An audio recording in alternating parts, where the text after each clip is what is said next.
hear it? That song you just heard was Heart Skips a Beat from a guy called Olly Murs. Now, 4 years ago, that Olly was a call centre worker from Essex who had a dream of becoming a famous pop star. An awesome run on UK X Factor, and 2 albums later, he's filling the Apollo Hammersmith Theatre in London and has one of the most played songs on radio. So please give a very big welcome to Olly Murs.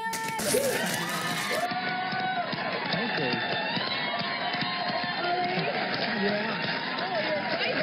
We've got some fans here in the audience, but a lot of people don't know your story. So tell us how your life has changed since 4 years ago.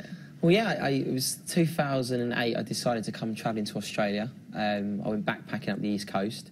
Had the most amazing time, but I just got on the plane and decided I want to change my life. And I was living in a small place in Essex, and I just thought, oh, I need to change it. And went travelling, had the most amazing time. Had a bit of a headache. had a good crazy time with you Australians. And then I came back, and then I decided to apply for the X Factor. I just wanted to change my life, and I just wanted to sing, and I just then, yeah, all of a sudden it just went crazy. Why the switch? When did it happen when you were backpacking?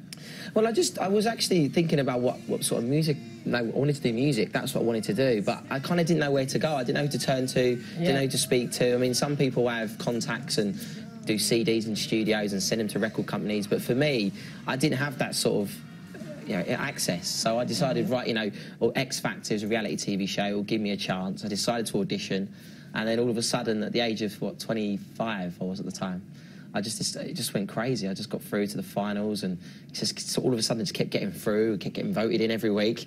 And then all of a sudden I finished the show runner-up, and then I decided to get into the studio and started writing some albums, and I've had 3 number ones since, number 1 album, and yeah, I think it's going really well. And here I am in Australia. Yeah. Do you think that you kept getting through because you're cute? I don't think so. I mean, I just really enjoyed myself on the show. I think, I think I was one of the only contestants that year that just went up there and had a laugh and enjoyed it. I just embraced it. It's such a great story, though, because quite often I think of the contestants on those shows and I think they're just in it to be famous or to, make a step up to somewhere else. You quite genuinely had a passion for music, and this was your in, wasn't it? And like I say, I never really sung. I was a football player, so I played semi-ball. Soccer is over here. I used to play soccer. I used to play it a lot, and I was up to probably the age of 23. I was obsessed with it. It's all I did, and I didn't even sing. I never sung and never did anything. No touch of music.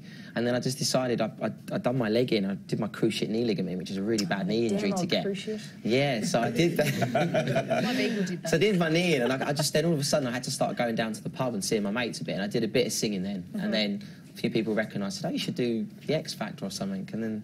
So you've got a new album out now, in case you didn't know, which I love the title of.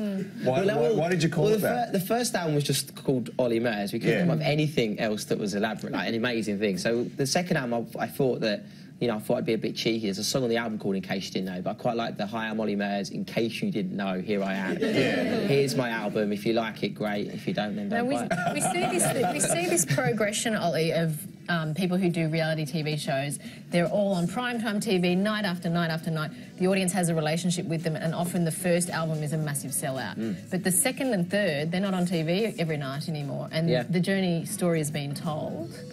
I think what it comes down to, and I've said this a lot, I think what it comes down to is music. I think, you have to be consistent with the songs. You have to make sure that you reinvent yourself. You need to make sure that it's a hit record, really. That's the key. I think what people do is they have a really great first album because they've had lots of help and people have helped them and they're like really excited, and they decide, like, second album, I don't need your help anymore, I can do it all on my own. Then they go off and do songs and they're not very good. But I really like what you've done is you've changed the tone of your second album, which is what I think a lot of successful acts and bands have working in their favour over their career. Like U2, they evolve, and you've taken the brave step of evolving even in your second album. The first album, I had a song called Please Let Me Go, which was on Pack the Rafters, which was over in Australia, which was part of I think it was the theme tune or something like that, I can't remember. So that was all kind of reggae, and I did something quite summery with the first album. With the second album, I went with a bit of an old school Motown kind of vibe.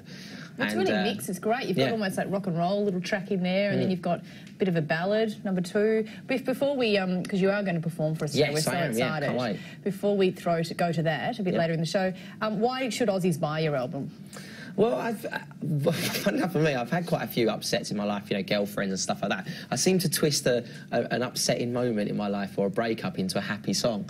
And I always look at things in a positive. And I think that's one thing I learned when I came to Australia, that you guys always look at things in such a positive way. Everyone's so happy, it's so sunny over here. Well, spend more time with Colin, he'll see England always seems to be so miserable. The sun's never shining. We're all like, we're the best country in the world. And before we go, we do have, would you believe it or not, from right around the corner from you, two ladies from Essex. Wow! They love you. Amazing.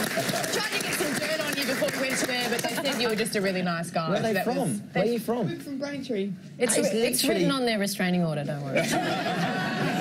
Olly's around for the after the break. He's going to be performing for us. It's going to be amazing. Can you please thank Olly Murs in the meantime? Thanks, guys. Stick around, you're watching The Circle. We'll see you after this.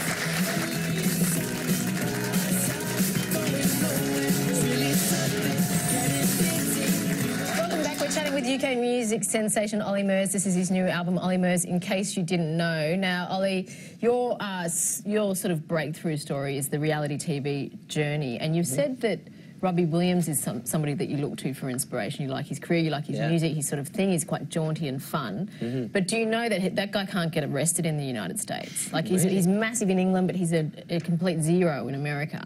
Really? Yeah, totally. No, well, I mean, Robbie's great. I mean, I met Robbie on the X Factor, and we got on really, really well. And obviously, people have likened me to him in the UK, and which is amazing. I mean, he's had like a 20-odd year career. He's been with one of the biggest boy bands in the world. Take that, especially in the UK.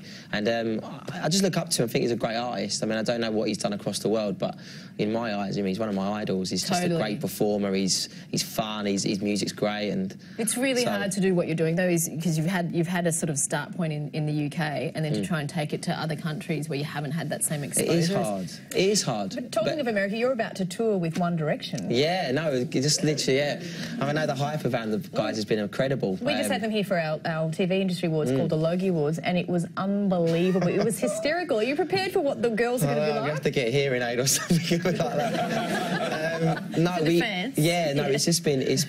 It's been crazy really, because I speak to the guys, and obviously seeing the hype around it's incredible, because it's just obviously once you get a massive hit in America, it was just like it's just boomed across the world now. But they seem to be enjoying it. But yeah, we're going to be releasing a record in America in June, so we're going over there for the tour. It's going to be 6 weeks. I've never been to America before. They don't know who I am, so it's going to be exciting. Yeah, really looking forward to it. Yeah. We've just had during the break an email I want to share with you, Olly, from one of our viewers. Right. Hi guys, this is so great because I remember when I was backpacking in Australia and I was staying in a hostel in Woolloomooloo in Sydney. Yeah. And I met Olly. Woolloomooloo in Sydney. Yeah. He was singing one day with a drinking game in the common area, and it was amazing then. So I'm not surprised that he's gone on to be a superstar, Wendy. Ah, Wendy, hello. You've got no idea. I was obviously a few drinks down there. Yeah, there you go. You got your start in reality TV. It wasn't really. It was in backpackers around Australia.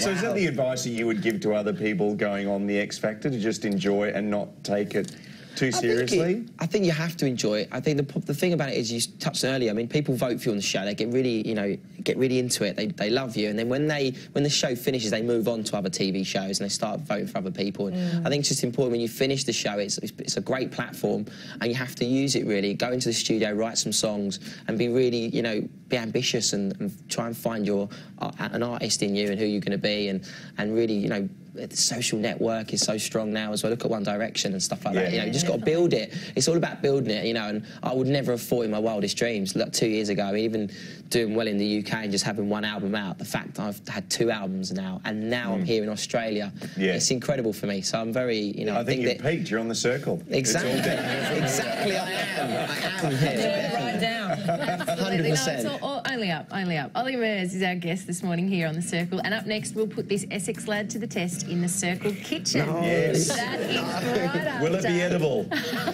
It'll be delightful. Musical, edible, delightful. That is right after this little taste from